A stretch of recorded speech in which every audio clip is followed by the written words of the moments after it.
This is the brown or the edible crab. It's instantly recognisable by the pie crust on the top of the shell.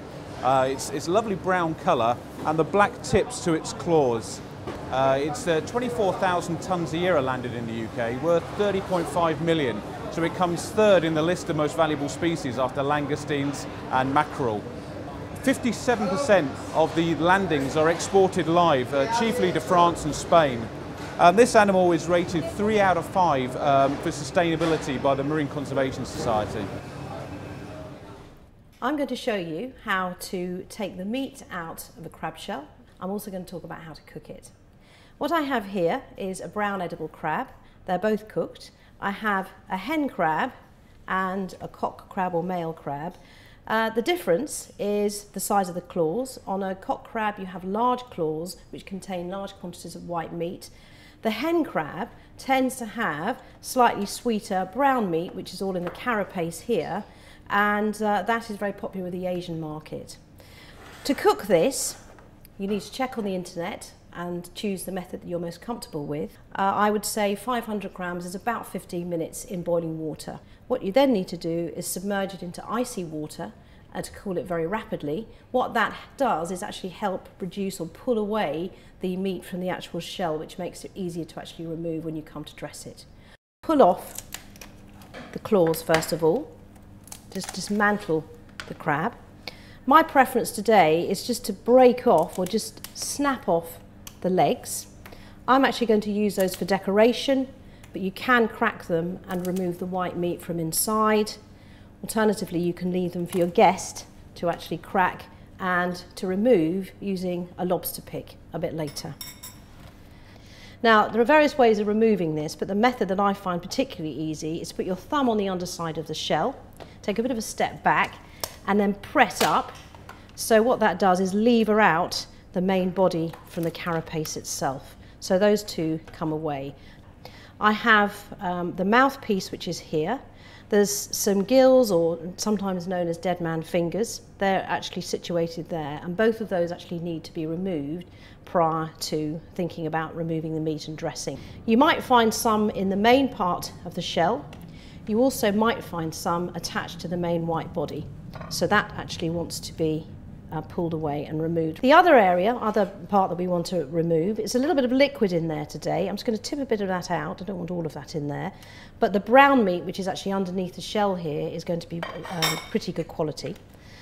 What I need to do now is remove the mouthpiece. So I put my thumb on there and just gently press, just to snap it, and then pull that back across the body to remove that. Now there's a tiny bit of brown meat there, and what I'm actually going to do is just scoop that away. There's a bit of fat as well, but the rest in there is actually the stomach contents, and we don't want that, so I want to remove that.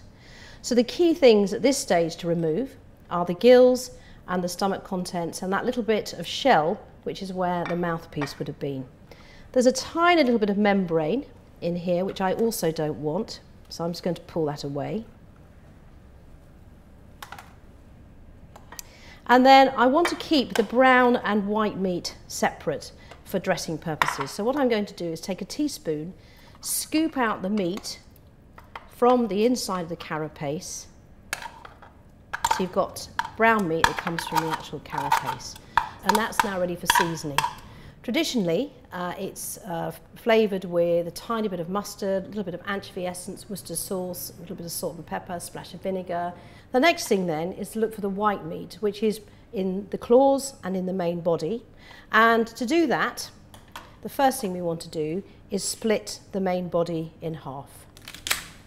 You've got that little bit of tail, which we don't want, so that's going to be discarded as well. Now, in the body here, we've seen a little bit more brown meat, so that could be scooped out. We can then start looking for the white meat. And the white meat is going to be in all these little cavities in here. There's lots of little areas, and what I'm going to do is take a bowl and just very carefully, with that spoon, pick those out. I've only got a small amount, but I then need to cut it in half again in order to see, because there'll be more on this side as well. A bit more in this side. Get as much out as you can, and then shake the bowl. and I can't hear anything pinging against the side there, and that would tell me that I've been pretty careful in the extracting of the meat from this part of the body. Now the main white meat is actually going to come out of the claws. I've got a mallet here. You can use a small heavy base saucepan as an option. Quite controlled taps, not too heavy, so that you don't end up with too much of a shattered claw. A little bit of juice and tiny little bits left in there which make a very good stock, and we gently pull that away. A fishmonger will be able to do this sufficiently well to take out the whole claw without actually damaging it, and then just gently ease that away and see whether we can actually extract the meat in one go. Now, a fishmonger would pride themselves on actually popping that on the top of a dressed crab. Today, what I want to do is actually remove a little bit of cartilage that runs through the centre. So I'm going to just use my thumbs just to break that down and to take out that little bit of central cartilage. We want to use a lobster pick just to extract that meat. One more whack just to break the claw here. Sorry. And then what we're going to do is shells into one side and more white meat into another. There is a little bit of white meat in the actual legs, but today I'm going to use those for garnish and decoration. And if you want to, you can crack them. The best way to do that is to crack on the narrowest part of the shell. You've got a natural line all the way around the edge of the shell or the carapace, and what you need to do is cover the edge of the shell with a cloth. When you shatter this, it's very sharp, so you need to protect your hands. Cloth on there just to snap, cloth on there to snap, and keep snapping it round, and it will break along the natural line. And then what you need to do is clean the shell really thoroughly. I'd recommend using a scourer under cold water. You don't want to put this under hot water, it's already cooked, so it's cold water. Scour that off to get it really nice and clean. And then you can just use a tiny bit of oil on a cloth just to brush over this or wipe over it to give it a nice glean. Having removed all the meat from the crab, there's various things you can do with it.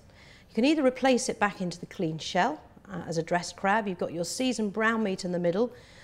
You've got white meat at either side, and then that can be decorated. We've got chopped hard-boiled egg white on one side with chopped parsley, or some sieved hard-boiled egg yolk on the other side. The other alternative is to do something very classic, like an Italian classic, which is chili crab linguine. And all you would do with that is olive oil, garlic and chili and some white wine cooked together, some cooked linguine tossed into there, and then we're going to add a little bit of the brown meat just to give it a little bit of depth of flavour just into that. So I'm going to scoop a little bit of that into the linguine. And then I'm going to fork in some of that lovely white crab meat, a good sprinkling of parsley, and some seasonings already gone in there, heated together. And then once that's nice and hot and steaming, we're going to pile it into a dish for serving.